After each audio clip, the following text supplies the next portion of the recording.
आचार्य चाणक्य को ही कौटिल्य, विष्णुगुप्त और वात्सायन कहते हैं। उनका जीवन बहुत ही कठिन और रहस्यों से भरा हुआ है। आओ जानते हैं उनके जीवन की संक्षिप्त कहानी।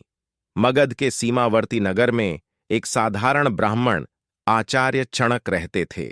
चणक मगध के राजा से असंतुष्ट थे। चणक किसी भी तरह महामात्य के पद पर पहुंचकर राज्य को विदेशी आक्रांताओं से बचाना चाहते थे। इसके लिए उन्होंने अपने मित्र अमात्य शकटार से मंत्रणा कर धनानंद को उखाड़ फेंकने की योजना बनाई। चणक मगध के राजा से असंतुष्ट थे। चणक किसी भी तरह महामात्य के पद पर पहुंचकर राज्य को विदेशी आक्रांताओं से बचाना चाहते थे। इसके लिए उन्होंने अपने मित्र अमात्य शकटार से मंत्रणा कर धनानंद को उखाड़ फेंकने की योजना बनाई। लेकिन गुप्तचर के द्वारा महामात्य राक्षस और कात्यायन को इस षड्यंत्र का पता लग गया। उसने मगध सम्राट घनानंद को इस षड्यंत्र की जानकारी दी। चणक को बंदी बना लिया गया और राज्य भर में खबर फैल गई कि राजद्रोह के अपराध में एक ब्राह्मण की हत्या की जाएगी। चणक के किशोर पुत्र कौटिल्य को यह बात पता चली तो वह चिंतित और दुखी हो गया। चणक का कटा हुआ सिर राजधानी के चौराहे पर टांग दिया गया। पिता के कटे हुए सिर को देखकर कौटिल्य चाणक्य की आंखों से आंसू टपक रहे थे। उस वक्त चाणक्य की आयु 14 वर्ष थी। रात के अंधेरे में उसने बांस पर टंगे अपने पिता के सिर को धीरे धीरे नीचे उतारा और एक कपड़े में लपेटकर चल दिया। अकेले पुत्र ने पिता का दाह संस्कार किया। तब कौटिल्य ने गंगा का जल हाथ में लेकर शपथ ली, हे गंगे, जब तक हत्यारे धनानंद से अपने पिता की हत्या का प्रतिशोध नहीं लूंगा, तब तक पकाई हुई कोई वस्तु नहीं खाऊंगा। जब तक महामात्य के रक्त से अपने बाल नहीं रंग लूंगा, तब तक यह शिखा खुली ही रखूंगा। मेरे पिता का तर्पण तभी पूर्ण होगा जब तक कि हत्यारे धनानंद का रक्त पिता की राख पर नहीं चढ़ेगा। इसके बाद कौटिल्य ने अपने नाम बदलकर विष्णुगुप्त रख लिया। एक विद्वान पंडित राधा मोहन ने विष्णुगुप्त को सहारा दिया।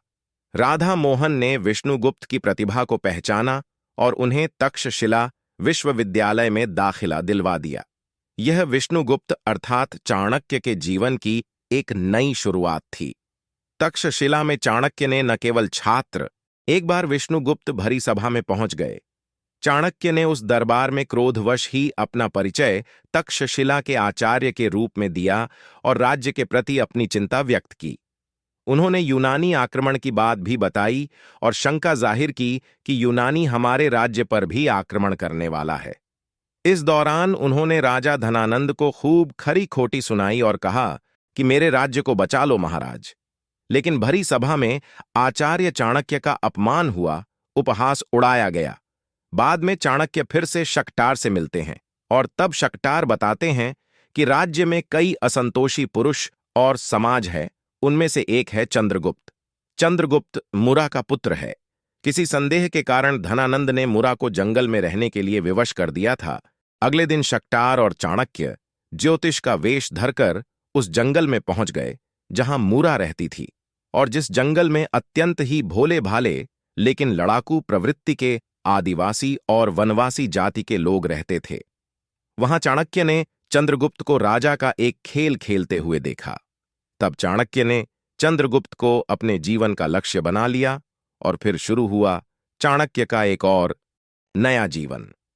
कौटिल्य उर्फ विष्णुगुप्त अर्थात चणकपुत्र चाणक्य ने तब चंद्रगुप्त को शिक्षा और दीक्षा देने के साथ ही भील, आदिवासी और वनवासियों को मिलाकर एक सेना तैयार की और धनानंद के साम्राज्य को उखाड़ फेंककर चंद्रगुप्त को मगध का सम्राट बनाया।